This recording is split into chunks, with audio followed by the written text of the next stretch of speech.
यौम अरफ़ा का बाबरकत दिन आप सबको बहुत बहुत मुबारक हो। हज की बहुत बहुत मुबारक हो और एडवांस में ईद की बहुत बहुत मुबारक हो। मैं ये व्लॉग चांद रात को बैठ के एडिट कर रही हूँ। ईद के दिन आपको मिलेगा, तो जो जो ये देखेगा उन सबको मेरी तरफ से नेक तमन्नाएं और ईद की बहुत बहुत मुबारक। आज सबके घरों में सेम रूटीन चल रही है, क्लीनिंग, फ्रिज साफ़ करना, कपड़े रेडी करना, खुद को मेनटेन करना और घर की डीप क्लीनिंग करना। तो ऐसा ही सीन हमारी तरफ भी हो रहा। मैं चूँकि रोज़े से थी अल्हम्दुलिल्लाह, तो रात को सारी रात कोशिश की हमने अल्लाह को याद करने की। उसके बाद रोज़ा रखा, फिर ज़ोहर टाइम में उठी तो नमाज़ पढ़ी, फिर ज़िक्र अस्कार किए यौम अरफ़ा के। फिर किचन में आ गई, मैंने फ्रिज साफ़ किया। काम वाली बाजी आई हुई थी, उन्होंने सारे घर की क्लीनिंग वगैरह कर दी, तो फ्रिज रह गया था उसका, मैंने कहा मैं कर लेती। तो अब बाजी कपड़े प्रेस करी थी मेरे और हस्बैंड के ईद वाले ना, तो फिर मैंने कहा चले मैं पहले उनको स्ट्रॉबेरी का जूस बनाया उनके लिए, और ताकि ठंडे ठंडे हो जाए। बहुत गर्मी थी आज, बड़ी मुश्किल से रोज़ा भी तोड़ गया मेरा, काम भी किए सारे। अच्छा, अब फ्रिज में जो चीज़ें पड़ी हुई थी ना, फ्रीज़ हुई हुई, उनको अब यूटिलाइज़ करना था किसी ना किसी तरीके से। इसी तरह मैंने स्ट्रॉबेरी को यूटिलाइज़ कर लिया। अब ये बलाई रखी हुई थी, इसको भी निकाला कि इसकी बर्फ़ वगैरह निकल जाए, उसके बाद सोचूंगी क्या करना है। अम्मी कह रही थी इसका ना मक्खन बना लो, हमेशा तुम घी बनाती हो, इतनी गर्मी में खड़े होके कैसे घी बनाती रहोगी, तो मक्खन निकाल लो इस दफ़ा। तो मैंने कहा चलें ठीक है, मक्खन निकाल लेती हूँ, पहली दफ़ा निकालूंगी, देखती हूँ क्या बनता है। तो मक्खन तो मैंने जो निकाला ही निकाला, और जो मशीनों की तबाही हुई ना वो तो कुछ ना पूछे।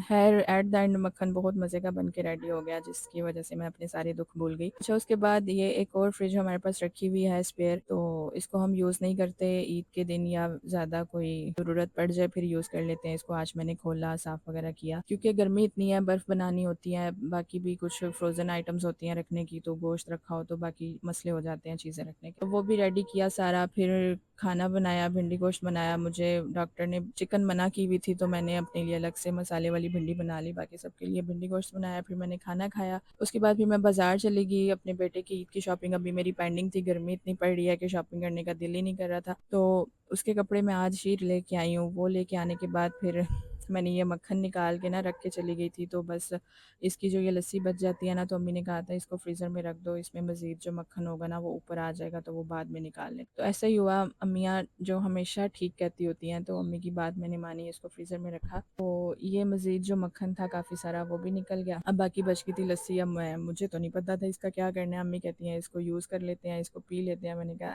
मैंने हाथ मारे हुए हैं इसमें।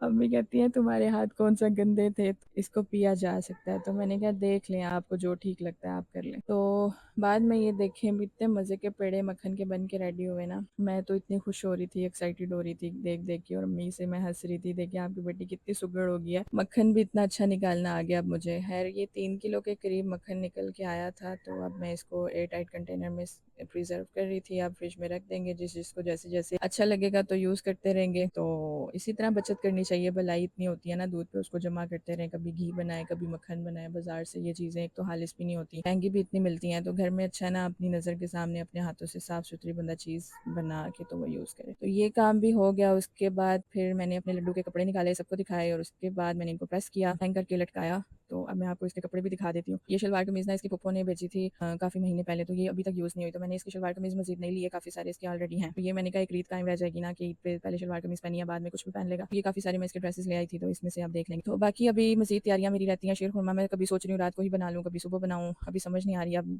बाकी के जो काम है वो मैं करूँगी, जो मैं शूट भी नहीं कर सकती, बस थक बहुत गई हूँ काम खत्म करके, तो फिर मैं रेस्ट करूँगी। खैर चलती हूँ, दुआ में याद रखिएगा, कोशिश करूँगी कि ईद डे 1 का व्लॉग भी मैं ज़रूर आपसे शेयर करूँ। तब तक के लिए अल्लाह हाफ़िज़।